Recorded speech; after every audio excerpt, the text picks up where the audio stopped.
उत्तरकाशी के Silkyara tunnel rescue operation को लेकर बड़ा अपडेट सामने आया है। केंद्रीय सड़क परिवहन राजमार्ग मंत्रालय के अपर सचिव और एमडी महमूद अहमद ने जानकारी दी है कि अगले कुछ घंटों में सुरंग के अंदर बचे हुए 2 पाइप डाले जाएंगे। पाइपों को वेल्डिंग का काम जारी है, जिसमें करीब कुछ घंटों का समय लग सकता है।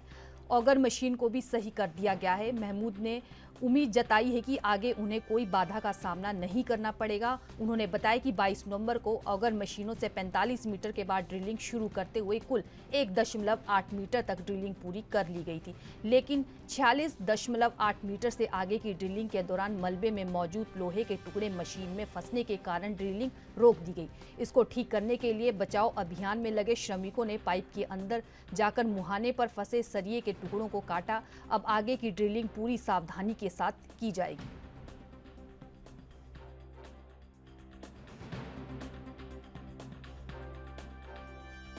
बजे तक हमने 45 मीटर का पाइप इंसर्ट कर दिया था। उसके बाद जब हम आगे बढ़ने चले, उसके बाद की पाइप हमने डालने की प्रयास जारी की। उस वक्त हमारे पास जैसे अब मैं कह रहा था कि कभी हो सकता है अड़चने आ जाएं, कुछ बाधाएं आ जाएं, तो एक पहली बाधा जो हमें सेंस किया हमने, हमारी मशीन ने कोई रुकावट हुई इसको, वो एक गर्डर के तौर पे हमें सामने रास्ते पे ही वो हमारा रास्ता को रोका। गर्डर एक ऐसा होता है, मैं नीरज जी से रिक्वेस्ट करूँगा कि वो आपको बताएं। ये डिटेल विजुअल भी आप लोगों को फोटोग्राफ मिल जाएगा, जैसे ये 3 सरिये की स्ट्रक्चर सर उठा के देखिए। ये देखिए, ये जैसे गर्डर है, इसको लैटिस गर्डर रिब कहते हैं।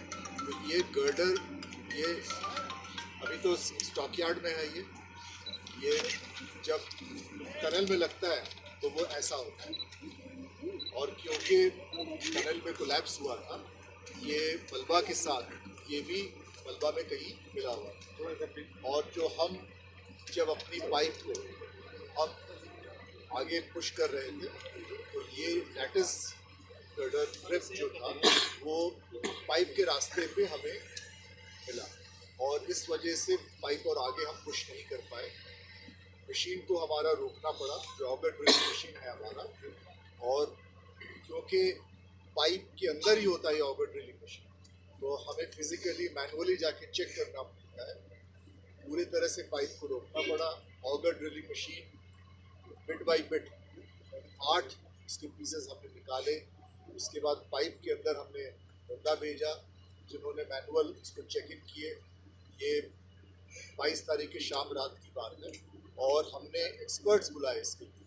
और एक्सपर्ट्स जो हैं ट्रेंचलेस इंजीनियरिंग कंपनी के हैं, जो मशीन ही चलाते हैं, ऑगर ड्रिलिंग मशीन चलाते हैं।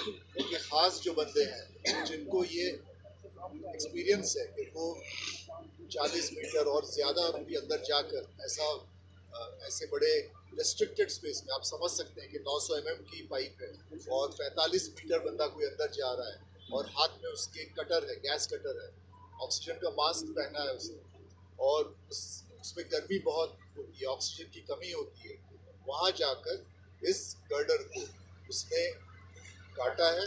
काट के जो बाधाएं आई हमारे रास्ते। मुख्यमंत्री पुष्कर सिंह धामी ने शुक्रवार को मातली में स्थापित अस्थायी कैंप कार्यालय से ही शासकीय पत्रावलियों का निस्तांतरण किया और सिलक्यारा रेस्क्यू ऑपरेशन की समीक्षा की। मुख्यमंत्री धामी सिलक्यारा सुरंग में फंसे श्रमिकों की सकुशलता के लिए बुधवार से मातली में ही डटे। शासकीय कार्य बाधित न हो, इसके मद्देनजर मातली से ही सीएम का अस्थायी कैंप कार्यालय संचालित हो रहा है।